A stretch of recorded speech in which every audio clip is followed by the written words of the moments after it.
이스라엘 백성들이 우상을 섬기고 각종 죄악 때문에 하나님께서 블레셋 군대가 이스라엘 침공하는 것을 보호하지 않고 내버려 뒀어요. 정신 차려라 이러고. 그래서 온갖 괴로움을 당하고 있을 때에 이 이스라엘 백성들이 쳐들어온 블레셋 군대와 전쟁을 해야 되겠는데 자기들은 아무런 능력이 없어. 역사적으로 문화적으로 보면 블레셋은 철기 문화를 가졌고 이스라엘 사람들은 청동기 문화를 갖고 있었기 때문에 게임이 되지 않는 상황이었던 거예요. 싸움이 안 돼. 그런데도 쳐들어왔으니까 전쟁을 하러 나가고 싸워야 되겠는데 아무리 봐도 자기들이 질 것 같으니까 그들 중에 지도자가 꾀를 낸 거예요. 우리 여호와의 언약궤, 하나님의 언약궤를 맨 앞에 앞세우고 가면 혹시 이기지 않을까? 하나님에 대한 믿음은 없으면서도 하나님의 언약궤를 부적처럼 그 자체에 어떤 신비한 능력이 있는 것처럼 생각한 이스라엘 백성들이 그렇게 하자라고 여호와의 궤를 앞세우고 전쟁을 치렀습니다. 이겼을까요? 졌을까요? 박살났습니다. 완전히 깨졌습니다. 많은 사람이 죽었습니다. 도망쳤습니다. 그리고 블레셋 군대는 이 하나님의 언약궤를 전리품으로 자기 본국까지 먼 길을 끌고 가 자기들이 섬기던 다곤이라고 하는 그 신전의 전리품으로 갖다가 딱 놓았습니다. 근데 아침에 일어나 보니까 다곤 신전을 열고 딱 보니까 이 다곤 우상이 딱 떨어져 가지고 모가지가 부러진 채로 여호와 언약궤 앞에 딱 엎드러져 있는 거예요. 이게 진이 일어났나? 무슨 일인가? 그리고 다시 보수해 가지고 다곤 신을 딱 세워놨습니다. 근데 그 다음날 아침에 신전을 딱 열어보니까 이제는 모가지만 부러진 게 아니라 팔다리가 다 부러져 가지고 여호와 언약궤 앞에 딱 엎드러져 있는 거예요.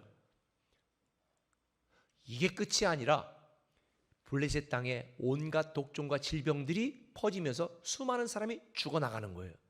그러니까 블레셋 지도자들이 이거 혹시 이 여호와의 언약궤를 갖다 놓아서 이 하나님이 진노하셔서 그런가?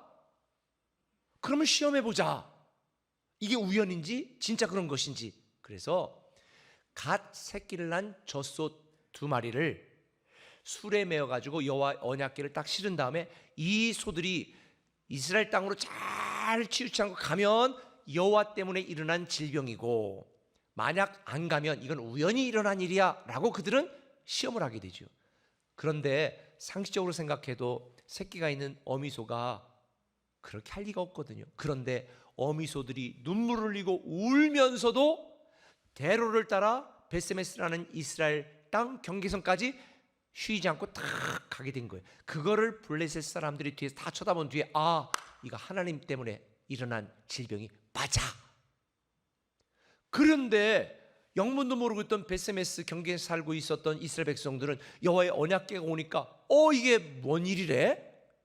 이러고 하나님이 역사하셨다라고 믿고 회개하고 하나님을 섬겨야 될 그들이 수리에 올라가서 여호와의 언약궤 어떻게 생겼나 보자 막 이러고 여호와 언약궤를 소홀히 여기고 함부로 더러운 호기심을 가지고 취급했기 때문에 하나님이 진노하셔서 또 이스라엘 사람들 중에 많은 사람이 죽게 돼요. 그 사건 이후에 벌어지는 일이 오늘 저와 여러분이 읽은 본문입니다. 자, 1절 한번 읽어봅시다. 시작. 기럇 여아림 사람들이 와서 여호와의 궤를 옮겨 산에 사는 아비나답의 집에 들여놓고 그의 아들 엘리아사를 거룩하게 구별하여 여호와의 궤를 지키게 하였더니 이런 일이 있은 뒤에 기럇 여아림 사람들이 와가지고 아비나답이라는 사람의 집으로 산에 있는 집으로 옮겨놓고 그 집 아들 엘리아사를 저처럼 착했나 봐요. 이 친구를 선택해가지고 여호와의 궤를 거룩하게 잘 보관하고 있어라 라고 이야기한 거예요. 그러니 이제 이런 상황이 되니 이스라엘 사람들은 어떻게 했겠어요? 이제 여호와의 언약궤를 우리가 이렇게 거룩하게 잘 보관하니 이제 우리에게 뭔가 새로운 일이 일어나고 블레셋 사람들을 물리치고 뭔가 해방될 그런 일이 벌어질 거라고 내심 기대를 했을까요? 안 했을까요? 했겠죠. 그런데 20년 동안 그런 일도 일어나지 않았습니다. 2절에 그 내용이 나와요. 같이 읽습니다. 궤가 기럇 여아림에 들어간 날부터 20년 동안 오래 있는지라.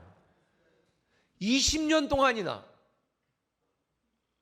죽을 것 같이 힘들어 뭔가 새로운 시대가 시작될 거라고 기대했건만 20년 동안이나 많은 영토를 블레셋 사람들에게 빼앗긴 채 죽을 것처럼 힘들고 괴롭고 답답한 시간들이 흘러가고 있었던 거예요. 20년 동안이나. 그러니까 그 중에 이스라엘 사람들이 이거 안 되겠다. 이렇게는 못 살겠다. 더 이상은 못 견디겠다. 우리 하나님에게 뭔가 도움을 요청해 보자 라고 생각이 무르익었던 이때에 사무엘이 그러면 너희들 미스바에 다 함께 모여서 우리가 예배하고 기도하고 부르짖어 보자. 그리고 그렇게 했더니 하나님 응답하시고 블레셋 사람들을 다 물리치시고 빼앗겼던 땅을 다 되찾고 그 땅의 평화가 회복되었더라. 이게 이제 이 다음까지의 내용이에요. 저는 이 이스라엘 백성들의 역사를 통해서 우리에게도 이런 놀라운 일이 일어날 거고 다시 회복되고 살아나는 일이 일어날 거라고 저는 분명히 믿는데, 그러려면 어떻게 될까? 오늘 말씀의 제목이 이렇습니다. 살려야 살아납니다. 우리가 살아나기 위해서는 뭐를 살려야 될까? 두 가지 살려야 됩니다. 첫 번째는 이겁니다. 사모하는 마음을 살려야 합니다. 뭐를 살리라고요? 사모하는 마음. 하나님 사모하는 마음을 살려야 됩니다. 오늘 2절에 보니까 이스라엘 온 족속이 여호와를 사모하니라. 20년 동안 죽을 것 같이 힘드니까 이제는 여호와 아니고는 안 되겠습니다. 하나님 살려주세요. 우리 죽을 것 같아요. 미칠 것 같아요. 못 견딜 것 같아요. 하나님 사모하는 마음을 살렸습니다. 본문에 보니까 사모한다는 단어는 간절한 마음으로 하나님께 울부짖다라는 뜻인 거예요. 간절한 마음으로 하나님께 울부짖었습니다. 하나님을 찾았습니다. 이스라엘 백성들은 20년이란 오랜 세월이 지나는 동안 이 죽을 것 같은 내 인생을 다시 살아나게 하실 분은 오직 유일한 구원이신 하나님밖에 없다는 이 마음과 믿음을 회복하며 하나님 살려달라고, 하나님 아니면 안 되겠다고 유일한 구원이신 하나님만 바라보고 사모하는 마음이 살아나게 된 거예요. 오늘날 많은 성도들이 오랜 세월 동안 인생을 살면서 힘들고 답답하고 괴로울 때에 어떻게 하면 살 수 있을까? 어떻게 하면 회복될 수 있을까? 그래서 이 사람 저 사람 찾아가 보고 이쪽 저쪽 끼웃거려 보고 어떻게 하면 살아날 수 있을까 노력해 보고, 직장에 다니는 사람은 내가 승진하면 나아질까? 이 사람 저 사람 만나 술상무처럼 술 세주고 그러다가 지방간 생기고 내 인생은 아무것도 바뀐 게 없는데 모든 게 망가지는 그런 경험해 본 적이 있으실 거 아니에요. 이런 상황 속에 이스라엘 백성은 깨달은 거예요. 우리를 살리실 분은 유일한 구원이신 하나님밖에 없구나. 내가 살아나는 방법은 유일한 능력이신 하나님께만 있구나. 그래서 하나님을 사모하는 마음을 갖게 된 거고, 조금 사모한 게 아니라 울부짖으며 슬퍼하며 정말 하나님을 사모하는 마음이 마음에 가득하도록 그 마음을 살린 거예요. 여러분, 이 코로나 시대에 죽을 것처럼 힘든 분들이 많아요. 방법이 없어서, 대책이 없어서 어떻게 해야 될지 막막한 분들도 많아요. 기억하세요. 유일한 구원이신 하나님만이 우리를 살릴 수 있습니다. 그래서 우리가 해야 될 일은 우리 마음속에 세상을 향한 욕심으로 향한 사람을 의지하는 이런 모든 것들을 다 내려놓고 오직 유일한 구원이신 하나님만을 사모하는 마음이 우리 안에 꽉 차고 그 마음이 살아날 때에 우리 인생도 살아나게 되는 줄 믿으시길 바랍니다. 여러분이 그래서 교회 온 거 아니에요? 그러면 적당히 한번 어떻게 할까 와본 게 아니라 우리가 교회 왔으면 간절히 그 하나님 사모하는 마음으로 하나님 도와주세요 기도해야 되지 않아요? 그래서 잠언 8장 17절에는 나를 간절히 찾는 자가 나를 만날 것이라 그랬어요. 예레미야 30장 3절은 너는 내게 부르짖으라 내가 내게 응답하겠고 라고 말합니다. 하나님을 사모하는 마음을 살리고 간절히 하나님을 찾고 하나님께 부르짖어야 하나님께서 저와 여러분을 살아나게 하십니다. 때로 우리 인생 속에 내가 감당 못할 어려움이나 문제나 위기가 닥칠 수도 있습니다. 그때 여러분 불평하고 원망하는 것이 아니라 하나님을 사모하는 마음을 회복하는 기회로 만드시기를 바랍니다.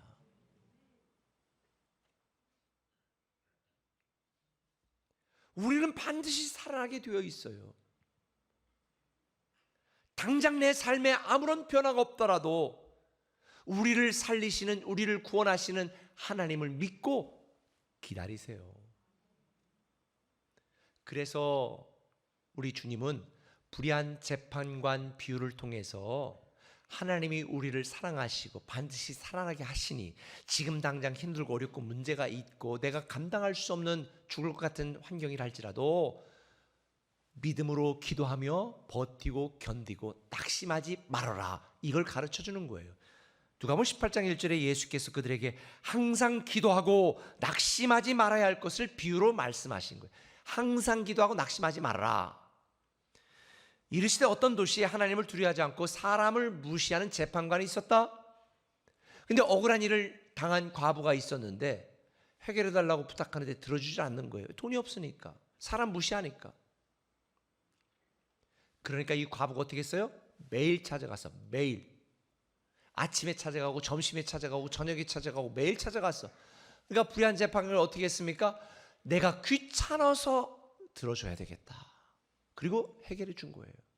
근데 요까지만 여러분이 성경 읽으면 아이고 나도 매일 새벽 기도 나와가지고 매일 밤에, 그러니까 매일 때 써가지고 기도해야 되겠다. 때 쓴다고 응답하는 게 아니에요. 이 비유의 핵심은 7절에 있어요. 하물며 하나님께서, 불의한 재판관도 귀찮아서로 응답하는데 사랑이 많으신 하나님, 하물며 독생자 예수 그리스도까지 우리에게 주신 그 하나님께서 밤낮 부르짖는 택하신 자들의 원한을 풀어주지 않겠냐? 그들에게 오래 참겠냐? 안 참는다는 거예요. 하나님은 우리를 떠난 적도 없고 끝낸 적도 없고 외면한 적도 없고 버린 적도 없어요. 늘 우리가 먼저 하나님을 떠나고 하나님을 버리고 하나님을 외면하고 하나님을 배신하고 하나님 믿지 못하고 먼저 절망했을 뿐입니다. 그래서 불의한 재판관 비유의 마지막에 주님은 이렇게 안타까워하세요. 그러나 인자가 올 때에 세상에서 믿음을 보겠느냐? 결국 믿음이 문제예요. 우리에 대한 하나님의 사랑은 전혀 변함이 없어요.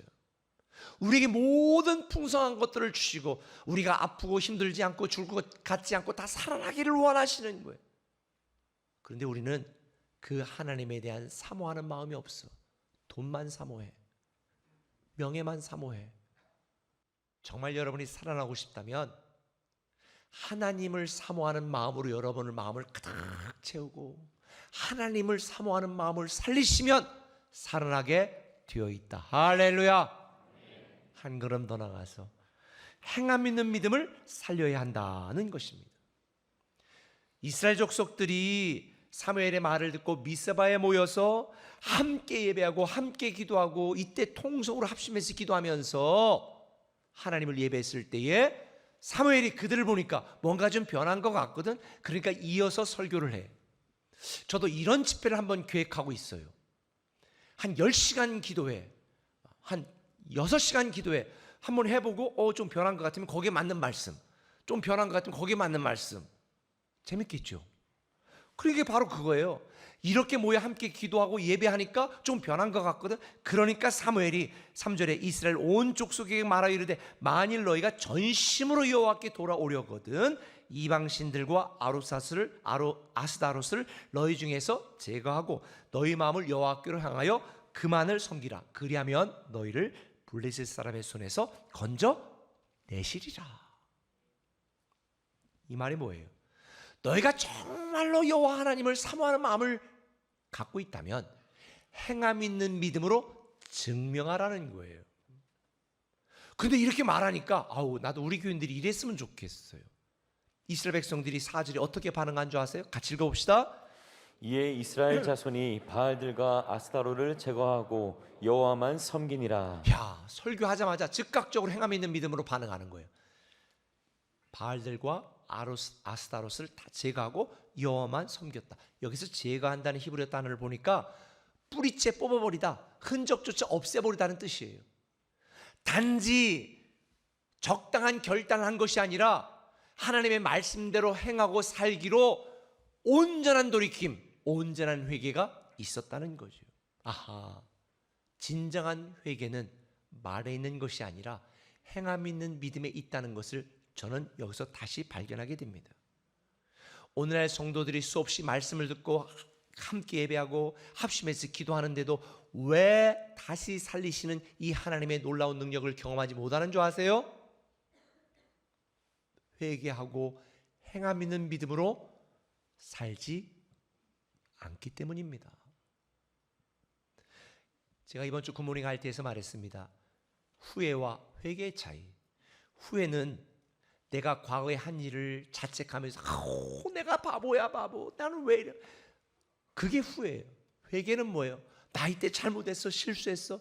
그러나 이제는 하나님 뜻대로 다시 살 거야. 미래지향적인 게 회개고 과거지향적인 것은 후회예요. 그러니까 후회하면 우울증에 빠져요. 그러나 회개하면 새롭게 다시 시작할 수 있어요. 오늘날 많은 성도들이 행함이 없습니다. 행함 있는 믿음을 살려야 살아나게 되어 있습니다. 그래서 야고보 사도는 이렇게 말합니다. 너희 중에 누구든지 그에게 이르되 평안히 가라, 덥게 하라, 배부르게 하라 하며 그 몸에 쓸 것을 주지 아니하면 무슨 유익이 있으리요. 이와 같이 행함이 없는 믿음은 그 자체가 죽은 거라는 거예요. 야고보서 2장 22절은 말합니다. 믿음이 그의 행함과 함께 일하고 행함으로 믿음이 온전하게 되었느니라. 저는 여러분 모두가 말로만 믿음이 아니라 행함 있는 믿음의 소유자 되시기를 예수님의 이름으로 간절히 부탁을 드립니다. 그러면 여기서 끝나면 여러분들이 분명히 또 안 할 게 뻔하기 때문에 제가 알려드릴게요. 어떻게 하면 행함 있는 믿음으로 살아갈 수 있을까? 그 비결이 디모데후서 3장 14절에 나와 있어요. 너는 배우고 확실한 일에 거하라는 거예요. 첫 번째, 배우라는 거예요. 하나님의 뜻이 무엇이고 하나님의 말씀이 무엇이고 하나님의 의도가 무엇인지 하나님의 계획이 무엇인지를 배워야죠. 그 지식이 사람을 변화시키거든요.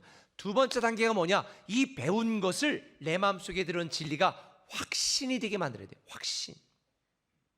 그 말이 진짜 믿어지도록 확신이 되게 만들어야 돼요. 단지 정보가 아니라 내 삶의 일부가 되게 만들어야죠. 그래서 반복해야 되는 거예요.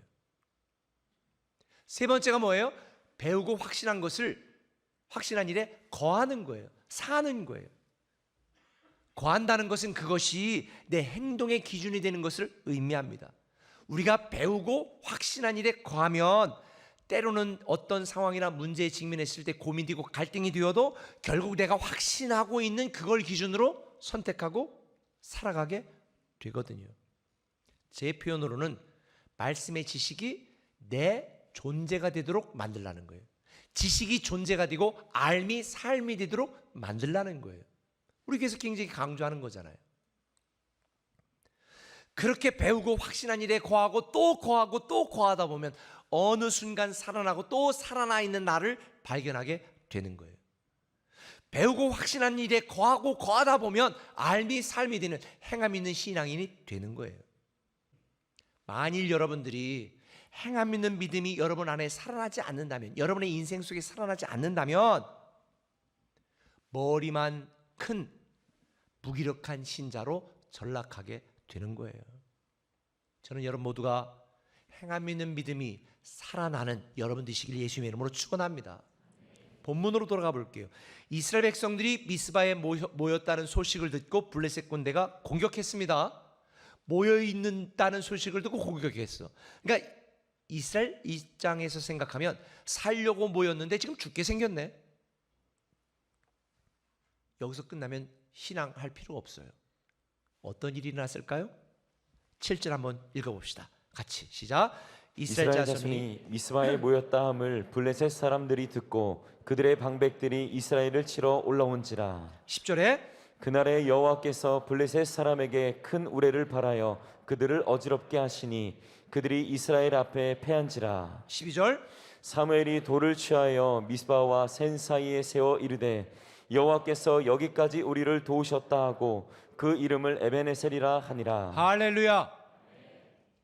함께 모여 예배하고 함께 모여 기도했을 때에, 미스바에 모였을 때에 그들을 치러 온 블레셋 군대를 하나님이 하나님의 방법으로 초월적인 역사로 다 도망치게 만들었다. 에이, 어떻게 그런 일이 일어났겠어? 여러분 생각해 보세요. 블레셋 사람들이 여호와 언약궤를 뺏어갔을 때 다곤 신전이 다 머리 다 깨져 있었어. 그다음에 소 베스메스로 가는 거 보니까 야, 이게 진짜 하나님이 살아계시구나. 이미 그들 마음속에 이 하나님의 권능과 능력을 인정하는 마음이 있는데 기후 변화든지 뭐든지 막 우레를 바라고 막 이 천지 지변이 일어나면 이러니 그들이 혼비백산을 다 도망친 거예요. 빼앗겼던 모든 땅들을 다 되찾았습니다. 그리고 이스라엘 백성들이 돌을 세워서, 센이라는 것에 돌을 세워서 여기까지 하나님이 우리를 이끄시고 도우셨다. 에베네셀. 할렐루야. 미스바에 모여 함께 예배하고 함께 기도하였더니 에베네셀의 하나님을 경험하게 된 거예요. 그래서 이동원 목사님 뭐라고 말한 줄 아세요?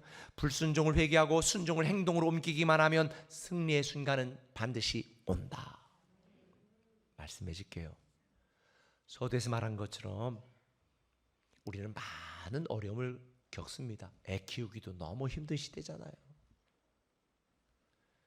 사업하기도 살기도. 아마 여러분들 하나님의 도우심, 살아남을 기대하고 오랫동안 하나님을 기다린 분들도 있을 거예요. 이스라엘 백성들도 20년 동안이나 기다렸습니다. 그런데 제가 본문을 묵상하면서 깨달았어요. 이스라엘 백성들이 20년을 기다린 게 아니에요. 하나님이 20년을 기다린 거예요. 어떻게 하기까지? 우상을 다 제하고 하나님 사모하는 마음으로 가득 차기까지 20년이 걸렸네. 행동한 믿음으로 반응하기까지 20년이 걸렸네. 결국 20년을 기다리게 된 이유는 그들이 하나님 사모하는 마음을 살리지 않았고 행동하는 믿음을 살리지 않았기 때문에 20년이 걸린 거예요.